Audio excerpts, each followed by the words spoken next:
जंगलों तो बाहर भाई इधर आ जाओ बाहर भाई बिस्मिल्लाह भाई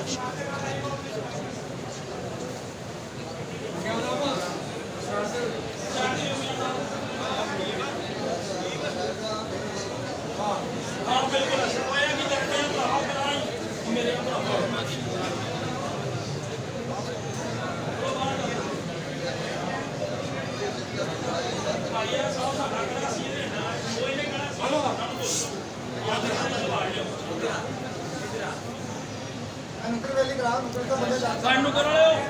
मेरे